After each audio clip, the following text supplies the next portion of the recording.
Hello friend, मैं हूं नीति और स्वागत है आप सभी का मेरे चैनल में। आज की रेसिपी है मैगी। वैसे तो मैगी बनाना सभी को आता है, लेकिन मैं इसे डिफरेंट तरीके से बनाने जा रही हूं। तो चलिए बिना समय गंवाए रेसिपी को बनाना शुरू करते हैं। मैगी बनाने के लिए सबसे पहले मैंने पैन को गर्म करके रखा है। जैसे ही हमारा पैन गर्म हो जाता है, इसमें डालें 1 टेबल स्पून ऑयल।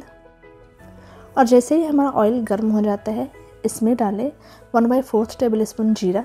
जीरा के लिए जो मैंने मेजरिंग स्पून लिया है वो दिखा दे रही हूँ। और जैसे ही जीरा चटकने लगे, इसमें डालें 2 हरी मिर्च बारीक कटा हुआ और इन्हें अच्छी तरह से मिला के हल्का भून लें। और जैसे ही मिर्च हमारा हल्का रेड हो जाता है, इसमें डालें 1 मीडियम साइज़ का प्याज बारीक कटा हुआ। चूँकि मैगी 2 लोगों के लिए बन रहा है तो इतना प्याज इनफ है। और इसे गोल्डन ब्राउन होने दें। जैसे ही प्याज का कलर होता है हल्का चेंज, इसमें डालें सूखा मसाला। सूखे मसाले में जैसे 1/4 टेबल स्पून हल्दी और नमक आप अपने टेस्ट के अकॉर्डिंग डालें। चूँकि मैगी ऑलरेडी हल्का सॉल्टी होता है, इसलिए नमक का ध्यान रखें। अब इसमें डालें 1/4 टेबल स्पून लाल मिर्च पाउडर, 1/4 टेबल स्पून जीरा पाउडर। अब इन्हें मिलाकर टमाटर डालें। ये मैंने 1 मीडियम साइज़ का टमाटर लिया है, इसे भी अच्छे से मैंने बारीक कट कर लिया था। और इन सभी को अच्छे से मिक्स करें और इसे ढक दें। 2 मिनट तक लो फ्लेम पे कुक होने दें। 2 मिनट बाद इसे चेक कर लेते हैं। जैसे ही हमारा टमाटर हो जाता है सॉफ्ट, अब इसमें डालें मैगी मसाला। मैं भी 1 पैकेट मैगी मसाला डाल रही हूँ और इसमें कुछ भी एक्स्ट्रा ऐड नहीं कर रही हूँ, क्योंकि मैगी मसाले में ऑलरेडी मटर और कैरेट मिक्स होता है। 1 पैकेट मैगी मसाला का मैं यूज़ अभी की हूँ। 1 पैकेट मैगी मसाला का यूज़ मैं बाद में करूँगी। वो कब करना है मैं आपको बता दूँगी।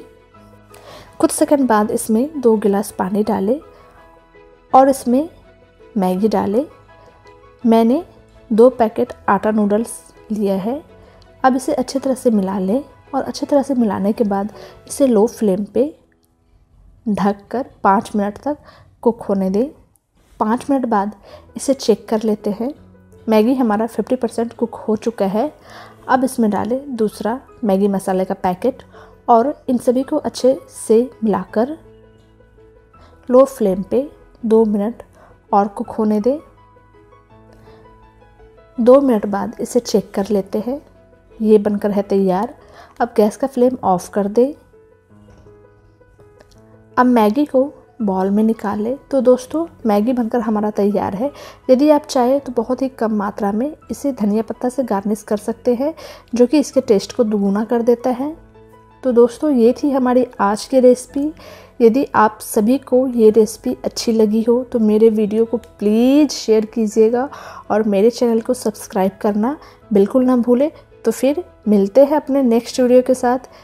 तब तक घर का खाएं, हेल्दी रहें। Bye bye, take care, thank you. अगर आपने अभी तक मेरे चैनल को सब्सक्राइब नहीं किया है तो मेरे चैनल को सब्सक्राइब करें। इसके लिए बेल का बटन दबाएं। सब्सक्रिप्शन बिल्कुल फ्री है, ताकि नोटिफिकेशन सबसे पहले आप तक पहुंच सके और मेरे आने वाले वीडियो को सबसे पहले आप देख सकें।